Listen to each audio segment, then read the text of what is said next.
Addition of vectors. इस chapter में हम लोग एडिशन, सब्ट्रैक्शन, मल्टीप्लिकेशन यही सब पढ़ना हम लोग को वेक्टर के बारे में। तो पहला हम लोग शुरू करते हैं एडिशन ऑफ वेक्टर्स। अभी तक तो इंट्रोडक्शन ही चल रहा था, अब हम लोग पहला टॉपिक शुरू करते हैं एडिशन ऑफ वेक्टर्स। ये अभी एडिशन जो भी है, ये वेक्टर का जब भी हम लोग एडिशन करेंगे तो इसी रूल को फॉलो करेंगे। तो सपोज दो वेक्टर है, सपोज एक वेक्टर ए वेक्टर ये है, दूसरा वेक्टर बी वेक्टर ये है। सपोज दूसरा बी वेक्टर ये है, ए वेक्टर और बी वेक्टर, ये दो वेक्टर है। दोनों वेक्टर का अगर सपोज एडिशन करना है तो हम लोग जानते हैं कि हम लोग वेक्टर को पैरेलली कहीं भी शिफ्ट कर सकते हैं। मीन्स इसका मैग्नीट्यूड और डायरेक्शन अगर सेम है तो हम लोग उठा के उसको कहीं भी शिफ्ट कर सकते हैं। तो ठीक है, इसको हम लोग किस तरह से शिफ्ट कर सकते हैं, इस तरह से सपोज ए वेक्टर को यहाँ ले आए, सेम वेक्टर है उसको यहाँ लिख दिए और इसको उठा के इसका हेड, इसका टेल यहाँ पे है, हेड यहाँ है, तो इसका टेल इसके हेड के पास टच करेंगे और कुछ इस तरह से ये वेक्टर बन जाएगा। ये वेक्टर बन गया, इसको नेम ए बी और सी, इसका नेमिंग कर दिया ए बी सी। अब इसका अगर हमें एडिशन करना है, ये वेक्टर बी है, अब दोनों वेक्टर का अगर हमें एडिशन करना है तो हम लोग ए टू सी ज्वाइन करेंगे, ये स्ट्रेट लाइन होगा, तो ये हमारा हो जाएगा A vector plus B vector, ये हमारा ए वेक्टर प्लस बी वेक्टर हो जाएगा। तो इसमें हम लोग इस तरह से ज्वाइन कर सकते हैं। तो इसको हम लोग ट्राइंगल लॉ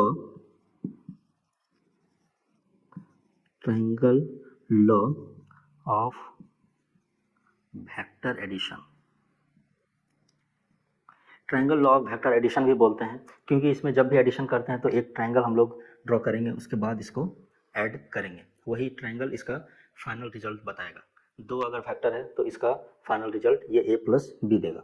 उसी तरह तीसरा वेक्टर है, तो यहाँ पे एक थर्ड वेक्टर सपोज इस डायरेक्शन में है, तो ये दोनों वेक्टर के साथ उसको थर्ड वेक्टर का अगर समेशन करना है तो उसका भी एक अलग ट्राइंगल ड्रॉ करना होगा, तो उसको भी हम लोग देखेंगे। पहले दो वेक्टर का देख लेते हैं अच्छे से। तो इसको हम लोग बोलते हैं triangle law of vector addition, क्योंकि इसमें एक ट्राइंगल बन रहा है। या फिर इसका एक और नाम है, देखो इसका टेल हेड, इसका टेल हेड मीन्स इसका सेकंड वाले का टेल फर्स्ट वाले के हेड के साथ टच कर रहा है, ठीक है। तो इसको हम लोग दूसरा नाम बोल सकते हैं head to tail method, head to tail method. अब देखो ये वेक्टर को उठा के हम लोग इस जगह पे ले आए, ये वेक्टर को उठा के हम लोग इसके टेल के पास भी ले जा सकते हैं। अगर हम लोग इसको उठा के उसके टेल के पास ले गए तो क्या होगा, सपोज ये वेक्टर ए है, दूसरा वेक्टर इसके हेड के पास ले जाने के बजाय इसके टेल के पास ही ले गए, यहाँ पे ले गए, ये बी वेक्टर है। इसके टेल के पास अगर ले गए तो इस तरह से भी हम लोग इसका फाइनल रिजल्ट निकाल सकते हैं। कोई जरूरी नहीं है कि इसके हेड के पास ले गए, इसके टेल के पास भी ले जा सकते हैं। ये दो पॉसिबिलिटीज़ है इस दोनों वेक्टर को ऐड करने का, दोनों वेक्टर को ऐड करने का दो पॉसिबिलिटीज़ है। तो अब हम लोग क्या करेंगे, इस केस में यहाँ पे हम लोग इसके पैरेलल एक लाइन ड्रॉ करेंगे और इसके पैरेलल एक लाइन ड्रॉ करेंगे, ये इसके पैरेलल है और ये दोनों पैरेलल है, ये दोनों पैरेलल लाइन ड्रॉ किए। उसके बाद सपोज ये ओ ए बी, ये इसका नेमिंग कर दिए। यहाँ पे ओ से इसका डायगोनल सपोज ये सी है, तो ये जो डायगोनल है ये ए वेक्टर प्लस बी वेक्टर को डिनोट कर रहा है। तो इसमें इस मेथड को हम लोग बोलते हैं पैरेललोग्राम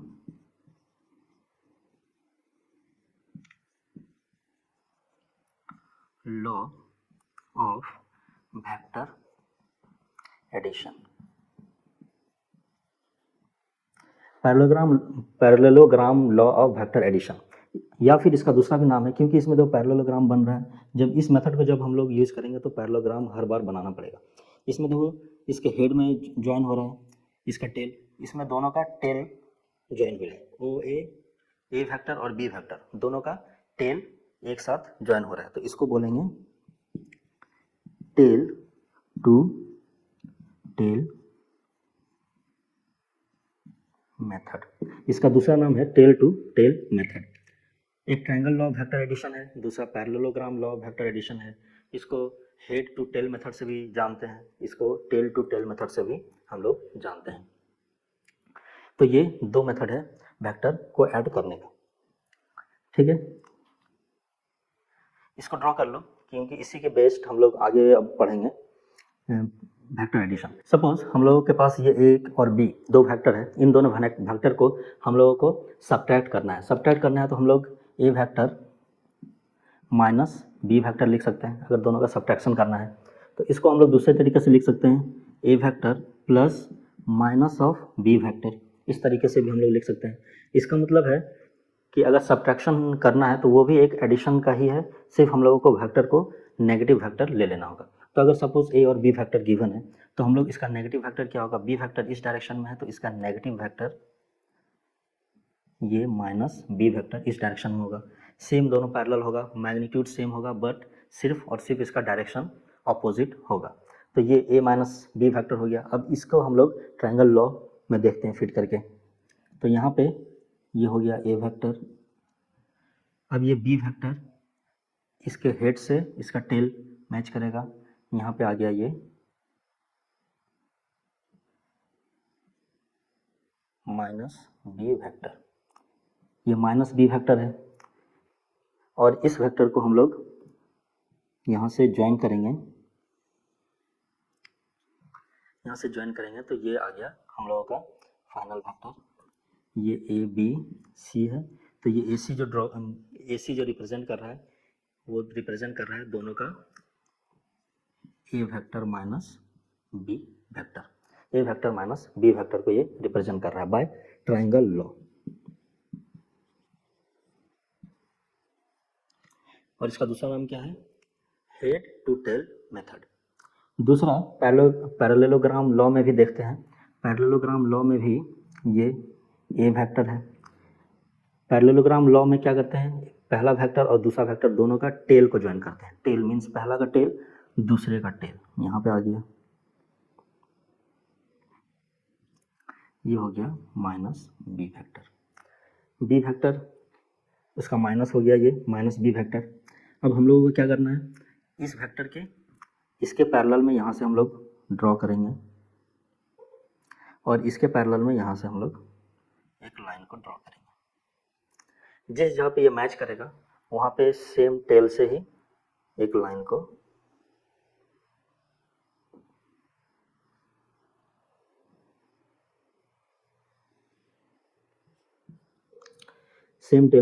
को ड्रॉ करेंगे। तो ये हो गया ओ ए बी और ये सी वेक्टर। देखो ये ओ सी जो इसका डायगोनल है ये शो कर रहा है इसका रिजल्टेंट वेक्टर, और ये हो जाएगा A vector minus B vector. तो हम लोग इसको किससे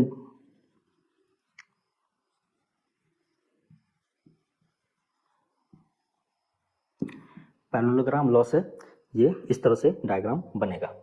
अब देखो इसमें एक इंटरेस्टिंग चीज़ क्या है, इंटरेस्टिंग चीज़ है, सपोज हम लोग एक वेक्टर था ए वेक्टर, ये है बी वेक्टर, ए वेक्टर और ये बी वेक्टर है। इसको हम लोग ड्रॉ किए थे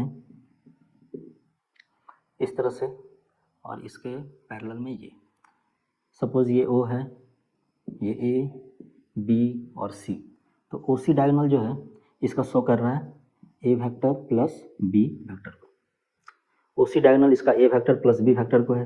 अगर हम लोग माइनस बी करेंगे तो इसका इधर आएगा, और फिर हम लोग यहाँ से इस तरह ड्रॉ करेंगे, इस तरह, तो ये एक डायगोनल बनेगा और ये इस डायगोनल के बराबर होता है। तो मतलब ये अगर लाइन हम लोग ड्रॉ कर दें यहाँ से बी ए, तो ये शो करेगा A vector minus B vector. Means इसका जो डायगोनल है, पहला बड़ा वाला डायगोनल इसका शो करेगा ए प्लस बी वेक्टर, और छोटा वाला डायगोनल इसका शो करेगा ए माइनस बी वेक्टर। तो हम लोग सब्ट्रैक्शन भी एडिशन की तरह ही करते हैं, सिर्फ वेक्टर का डायरेक्शन चेंज कर देते हैं। तो इस तरह से हम लोग इसको शो करते हैं। एडिशन और सब्ट्रैक्शन हम लोग पढ़ लिए। उसके बाद हम लोग देखते हैं, सपोज एक ट्रायंगल है, ट्राइंगल है, सपोज ए वेक्टर है, ये बी वेक्टर है, तो इसका जो रिजल्टेंट होता है वो ये ए वेक्टर प्लस बी वेक्टर होता है। तो ये एक ट्रायंगल बन रहा है। अगर हम लोग इसको डायरेक्शन इसका अगर चेंज कर दें, मीन्स अगर एक ट्रायंगल है, ट्रायंगल से हम लोग इसको रिप्रेजेंट करें, सपोज 3 वेक्टर, कोई भी 3 वेक्टर हम लोग लिए और तीनों वेक्टर इस तरह से आ गया, 3 वेक्टर लिए ए बी और एक सपोज सी वेक्टर है, इन तीनों वेक्टर को हम लोग ऐड किए तो ए वेक्टर प्लस बी वेक्टर दोनों का रिजल्टेंट क्या होता है, ये ए प्लस बी, और उसी के डायरेक्शन में ये सी है। इसका मतलब क्या हो जाएगा, A vector plus B vector is equals to, देखो A vector plus B vector इस डायरेक्शन में है और सी वेक्टर का डायरेक्शन इधर है, मतलब माइनस सी वेक्टर, दोनों ए वेक्टर प्लस बी वेक्टर ये शो कर रहा है, ये ऊपर वाला ए वेक्टर प्लस बी वेक्टर को शो कर रहा है और ये नीचे वाला लाइन सी वेक्टर को शो कर रहा है, जो इसका एरो इधर की तरफ है। तो अब देखो इसके ऑपोजिट में इसका डायरेक्शन है तो इसको माइनस से लिखें। अब तीनों को अगर जोड़ देंगे तो क्या हो जाएगा, A vector plus B vector, इसको इक्वल्स टू के इस साइड लाएंगे तो ये हो जाएगा प्लस सी वेक्टर और ये हो जाएगा 0। मतलब कभी भी हम लोग एडिशन कर रहे हैं और अगर जिस पॉइंट से शुरू किए उसी पॉइंट पे हम लोग वापस आ गए, और इस तरह से कोई भी तरीके से अगर यहाँ पे 1 2 3 4 5 वेक्टर ऐड किए और हम सेम इनिशियल पॉइंट पे आ गए तो इसका वैल्यू 0 वेक्टर आएगा, ये 0 इसका वैल्यू आएगा, और ये तीनों वेक्टर है तो इसको हम 0 वेक्टर से शो करेंगे। या फिर 3 वेक्टर है इस तरह से 1 2 और एक इस डायरेक्शन में 3, तो इन तीनों वेक्टर को अगर ऐड करते हैं और एक कंटिन्यूस लूप बन जाता है, जहाँ से शुरू किया उसी जगह पे आ गया, तो इसको हम लोग 0 वेक्टर, इसका रिजल्ट जो आएगा वो 0 वेक्टर आएगा। तो ये था एक एडिशन और सब्ट्रैक्शन। एडिशन और सब्ट्रैक्शन का यूज़ यहाँ पे कर रहे हैं। 2 तरीका है, दोनों तरीके से हम लोग समझ लिए। अब हम लोग इसका कुछ प्रॉपर्टीज़ है उसको हम लोग देख लेते हैं। वेक्टर एडिशन के बाद कुछ प्रॉपर्टीज़ ऑफ वेक्टर एडिशन है, प्रॉपर्टीज़ है कुछ वेक्टर एडिशन का, उसको हम लोग देखते हैं।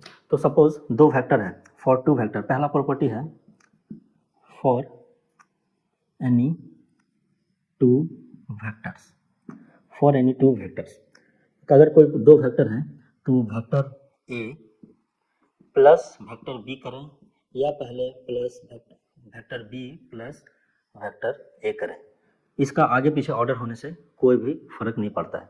इसको हम समझते हैं एग्जांपल से। सपोज एक वेक्टर ए है और दूसरा वेक्टर इस तरह से बी है, ये ए वेक्टर है और ये बी वेक्टर है। इसका हम सबसे पहले इस तरह से एडिशन करते हैं, ए वेक्टर उसके बाद यहाँ पे बी वेक्टर, तो इसका रिजल्टेंट आ गया ये ए वेक्टर प्लस बी वेक्टर, इस तरह से ये रिजल्टेंट आ गया। अब हम लोग पहले बी वेक्टर, इसी पॉइंट पे हम लोग इसको शिफ्ट करते हैं बी वेक्टर को, तो बी वेक्टर करेंगे पहले, उसके बाद सपोज हम लोग ए वेक्टर इसमें ऐड करते हैं, ये थोड़ा सा कर, इसका स्लोप थोड़ा सा और होगा,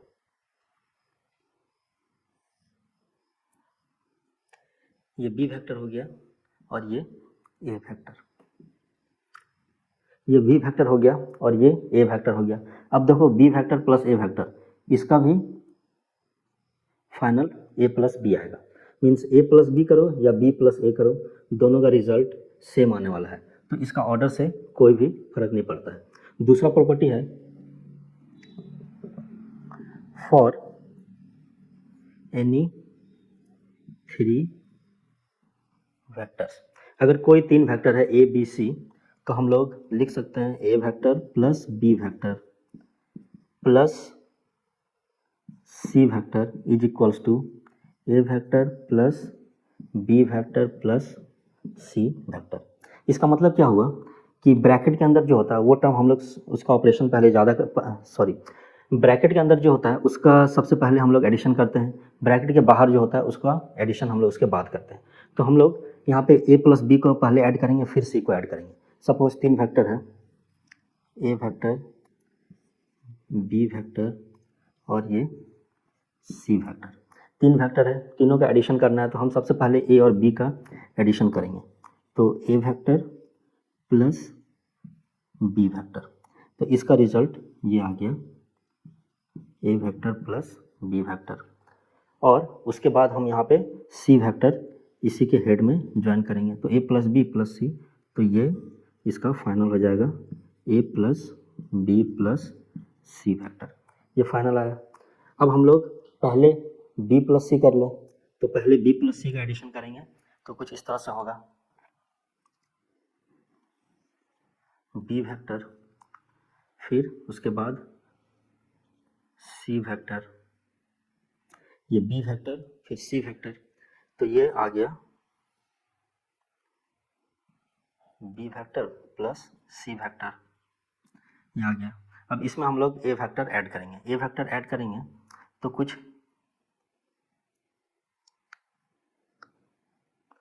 इस तरह से आएगा, ये हो गया ए वेक्टर। तो बी प्लस सी और फिर यहाँ से हम लोग ज्वाइन करेंगे इसको इस तरह से, तो यहाँ भी एक स्ट्रेट लाइन की तरह बन रहा है, यहाँ भी स्ट्रेट लाइन की तरह बन रहा है। अगर हम लोग इसको सेम स्केल से अगर मेज़र करके अगर ड्रॉ करेंगे तो ये सेम रिजल्टेंट जो आ रहा है फाइनल ए प्लस बी प्लस सी, वो सेम लेंथ और सेम डायरेक्शन का आएगा। तो इसको सी वेक्टर है ये, और ये आ जाएगा A vector plus B vector plus C vector. तो पहले हम लोग ए प्लस बी को ऐड करें उसके बाद सी करें, या फिर पहले हम लोग बी प्लस सी ऐड करें उसके बाद ए को ऐड करें, तो आंसर सेम आएगा। प्रॉपर्टीज ऑफ वेक्टर एडिशन में थर्ड प्रॉपर्टी है multiplication of a vector by scalar. Suppose कोई एक वेक्टर है, वेक्टर ए वेक्टर है, सपोज एक कोई ए वेक्टर है, इसको हम लोग कोई स्केलर, स्केलर का मतलब होता है कोई भी नंबर, कोई भी रियल नंबर से हम इसको मल्टीप्लाई करते हैं। सपोज हम इसको मल्टीप्लाई करते हैं 5 से, 5 से मल्टीप्लाई करेंगे तो ये बन जाएगा 5a वेक्टर, और 5a वेक्टर को हम लोग ड्रॉ करेंगे तो इससे पहले वाले से 5 गुना ज़्यादा, मीन्स अगर ये a है तो ये 5a होना चाहिए, ठीक है, तो ये 5a। उसी तरह अगर इसका हम लोग मैग्नीट्यूड सपोज हाफ 1/2 a से मल्टीप्लाई करते हैं, 1/2 से मल्टीप्लाई करते हैं अगर इस a वेक्टर को, तो ये बन जाएगा 1/2a, और इसका लेंथ हो जाएगा इस वाले का हाफ, मीन्स ये a वेक्टर अपॉन 2 बन जाएगा। इसका मतलब जिस भी वेक्टर से हम लोग मल्टीप्लाई करेंगे उसका मैग्नीट्यूड का, तो वो उसका डायरेक्शन तो सेम रहेगा। अगर ए वेक्टर का डायरेक्शन इस डायरेक्शन में है तो इसका भी डायरेक्शन इसी डायरेक्शन में है, और 5a का भी डायरेक्शन उसी डायरेक्शन में है, तो डायरेक्शन सेम होगा, सिर्फ उसका मैग्नीट्यूड चेंज हो जाएगा, ठीक है।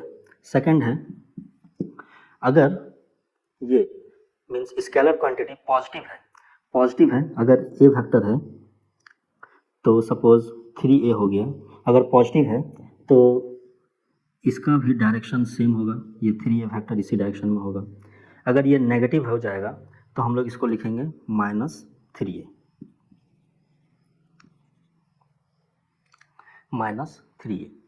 ठीक है, ये -3a हो गया, तो इसका डायरेक्शन सिर्फ अपोजिट हो जाएगा बट मैग्नीट्यूड सेम होगा, ठीक है। इसका साइन के हिसाब से इसका डायरेक्शन चेंज हो जाएगा, ये हम लोग पढ़ चुके हैं ऑलरेडी, उसी को फिर से देखें। और ये थर्ड एक क्या है कि अगर ये पॉजिटिव है, ठीक है, तो अगर कोई वेक्टर ए है, ए का मैग्नीट्यूड, ए वेक्टर का मैग्नीट्यूड क्या होगा, मैग्नीट्यूड हो जाएगा ए वेक्टर इस तरह से। अगर हम 3a वेक्टर है तो 3a वेक्टर का अगर हमें मैग्नीट्यूड निकालना है तो हम लोग निकालेंगे 3a वेक्टर, और मैग्नीट्यूड का मतलब क्या होता है कि उसका वैल्यू रियल नंबर में क्या आ रहा है, तो ये 3 ऑलरेडी एक रियल नंबर है, तो 3 को हम लोग बाहर निकाल के लिख सकते हैं a वेक्टर। इसका मतलब जो इनिशियल में a वेक्टर था उससे 3 गुना, तो इसका मतलब अगर स्केलर क्वांटिटी से हम मल्टीप्लाई करते हैं किसी वेक्टर को तो उसका जो मैग्नीट्यूड है वो उतना ही मीन्स बढ़ जाएगा। मीन्स अगर लेमडा से हम मल्टीप्लाई करते हैं किसी एक वेक्टर ए वेक्टर को मल्टीप्लाई करते हैं लेमडा से, then vector becomes lambda into A. अब लेमडा इंटू ए हो जाएगा, लेमडा अगर पॉजिटिव है तो इस डायरेक्शन में सेम डायरेक्शन में होगा, अगर नेगेटिव है तो अपोजिट डायरेक्शन हो जाएगा और इसका मैग्नीट्यूड हो जाएगा